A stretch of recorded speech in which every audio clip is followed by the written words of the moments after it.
Student, आप लोग सभी कैसे हो? आशा करती हूँ सभी अच्छे होंगे।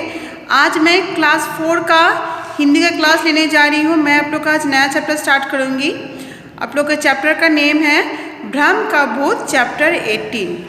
इसके पहले मैंने आपको मुक्ति की आकांक्षा नामक कविता आपको पढ़ाई थी, तो आज मैं आप लोग को नेक्स्ट चैप्टर पढ़ाऊँगी, भ्रम का भूत। तो ये जो चैप्टर है एक बच्चे के बारे में है जिसे भूत का भय हो जाता है।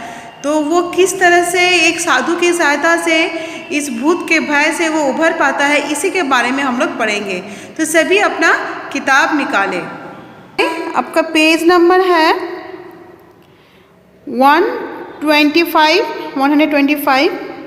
चैप्टर का नेम है आपका चैप्टर 18 भ्रम का भूत। तो जिसके जो रचयिता हैं उमेश अपराधी, ठीक है। तो ये जो कहानी है एक बच्चे की कहानी है। जैसे यहाँ पर दिया है, बच्चों के मन में कई बार भूत का भ्रम बैठ जाता है, इससे उनका व्यक्तित्व अस्थिर हो उठता है। भोला के साथ भी ऐसा ही हुआ, पर एक साधु ने उसका इलाज मनोवैज्ञानिक ढंग से करके उसे पूर्णतः स्वस्थ कर दिया। भूत हमारे मन का भ्रम होता है। तो हम जानते हैं कि अक्सर बच्चों को भ्रम का भूत का भय हो जाता है, उसे भ्रम हो जाता है। तो इससे उनका बहुत अनेक समय होता है कि बच्चे उससे भयभीत होकर उनका व्यक्तित्व नष्ट हो जाता है। वो धीरे धीरे वो जो है वो अपना हौसला खो बैठते हैं।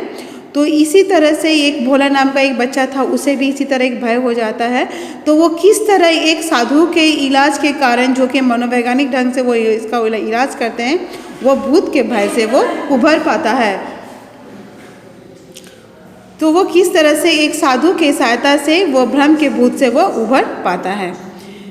एक था भोला, एक भोला नाम का एक बच्चा था। पढ़ने लिखने में बहुत ही होशियार, अक्ल से बहुत तेज और स्वभाव में चुस्त।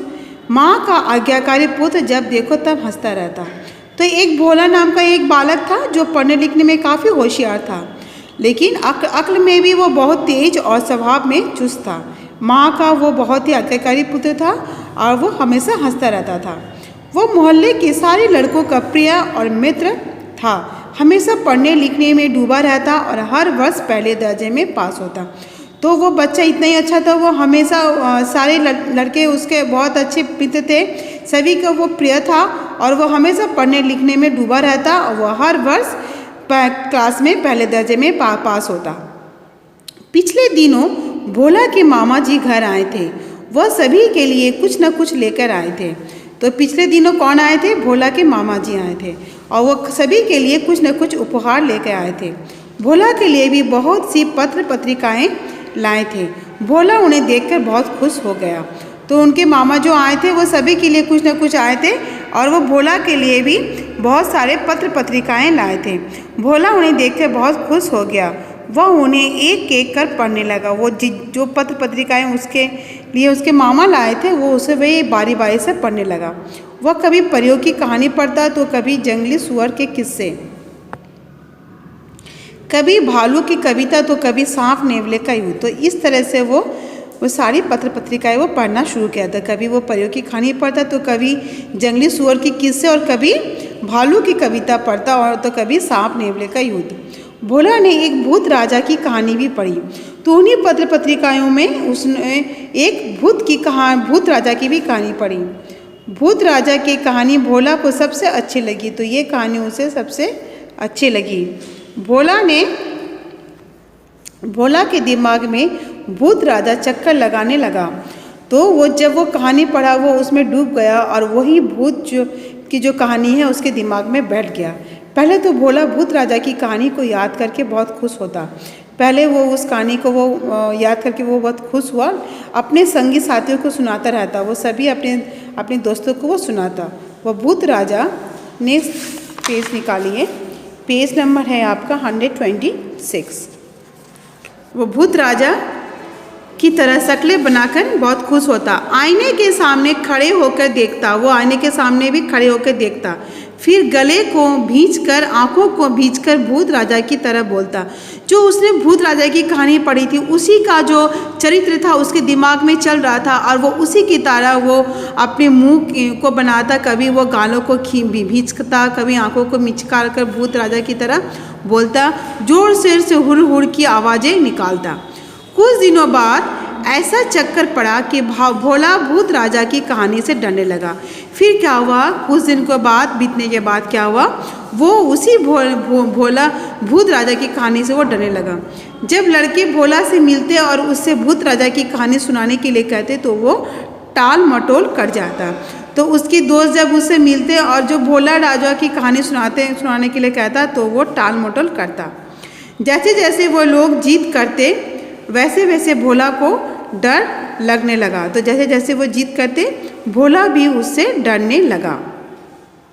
वो डर कर वहाँ से भागकर घर आ जाता और कमरे में पढ़ने बैठ जाता। वो डर के क्या करता, वो घर से भागकर घर आ जाता और वो कमरे में पढ़ने बैठ जाता था।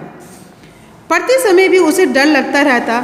धीरे धीरे भोला को लगने लगा कि कहीं भूत राजा किसी दिन उसे मिल गया तो वो इतना ही डर गया था कि उसे पढ़ते पढ़ते वो डरने लगने लगा कि कभी अगर भूत राजा उसे मिल गया तो क्या होगा। कभी उसने अचानक आकर उसका हाथ पकड़ लिया तो कभी वो सोचता कि किसी दिन भूत उसके सिर पर चढ़ बैठा। तो इन सब बातों को सोच सोच कर भोला हमेशा परेशान रहने लगा।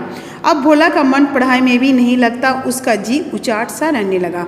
तो उसके मन में ये डर बैठ गया था कि कभी अगर भूत राजा उससे मिलने आ गए तो कभी उसका हाथ पकड़ लिया तो फिर क्या होगा, कभी वो उसके सिर पर चढ़ गया तो क्या होगा।